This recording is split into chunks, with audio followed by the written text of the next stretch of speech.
Assalamualaikum warahmatullahi wabarakatuh. Perkenalkan, nama saya Putri Merdina Wulandari, NRP 24010909, Prodi D4 Manajemen Pelabuhan dan Logistik Maritim.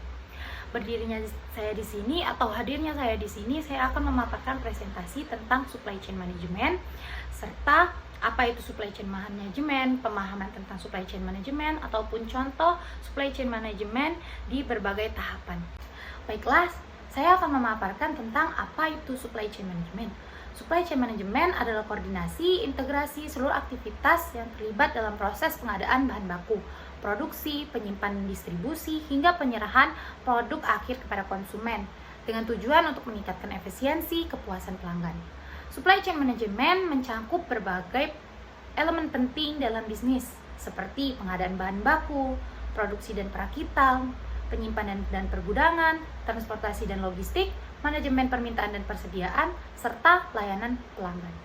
Maka dari itu, secara garis besar, supply chain management adalah berbagai struktur kegiatan sebelum barang sampai kepada konsumen. Jelaskan tentang apa itu supply chain management, kita akan belajar tentang memahami apa itu supply chain management. Berikut ada poin-poin penting yang dapat saya sampaikan tentang pemahaman supply chain management. Yaitu yang pertama, rantai pasok adalah jaringan. Rantai pasok bukan hanya satu perusahaan, tetapi berbagai organisasi seperti pemasok, produsen, distributor, pengecer yang bekerja sama untuk menghasilkan dan mengantarkan beberapa produk yang dimintai oleh konsumen. Tujuan utama supply chain management yang pertama, menyediakan produk yang tepat dalam jumlah yang tepat, pada waktu yang tepat, di tempat yang tepat, dan biaya seefisien mungkin. Maka dari itu saya simpulkan untuk tujuan supply chain management yaitu tentang kepuasan pelanggan. Ketiga, fungsi supply chain management. Yang pertama, perencanaan. Merencanakan permintaan dan pengadaan distribusi. Yang kedua, sumber daya. Menentukan pemasok dan pengolah hubungan dengan pelanggan. Yang ketiga, pembuatan. Mengolah proses produksi. Yang keempat, pengiriman. Menangani logistik dan distribusi dalam pengiriman. Yang kelima, pengembalian, menangani produk yang dikembalikan atau rusak atau reverse logistik.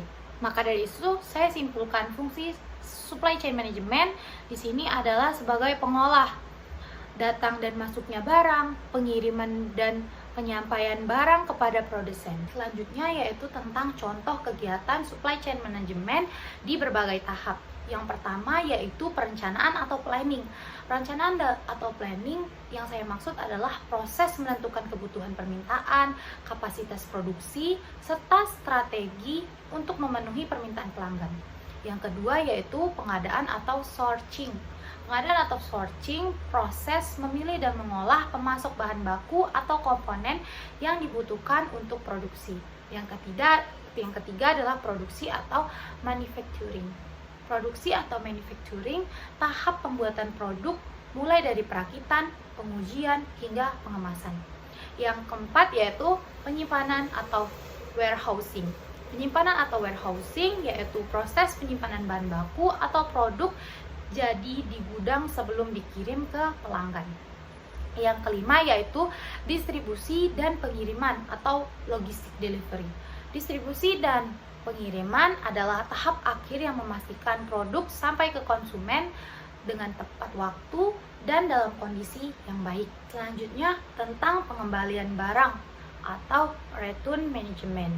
Tahap ini mencakup proses menangani pengembalian produk dari pelanggan ke perusahaan, baik karena cacat, kesalahan pengiriman, atau alasan lainnya.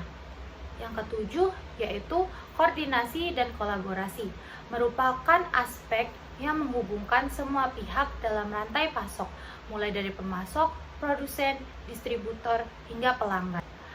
Maka dari itu saya akan memberikan contoh nyata tentang berbagai kegiatan supply chain management. Yang pertama yaitu mereka merencanakan jumlah bahan baku berdasarkan prediksi penjual. Yang kedua, memesan sayur, daging, dan roti dari petani dan pemasok terpercaya. Yang ketiga, mengolah bahan menjadi makan siap saji di dapur pusat. Yang keempat, menyimpan produk setengah jadi di gudang pendingin. Slide selanjutnya yaitu tentang kemampuan atau stabilitas yang diharapkan setelah menempuh kuliah supply chain management. Yaitu yang pertama, kemampuan analisis rantai pasok. Saya ingin mampu menganalisis alur rantai pasok dari hulu ke hilir secara menyeluruh. Yang kedua, keterampilan perencanaan pengambilan keputusan. Saya berharap mampu menyusun strategi supply chain management efisien dan berkelanjutan.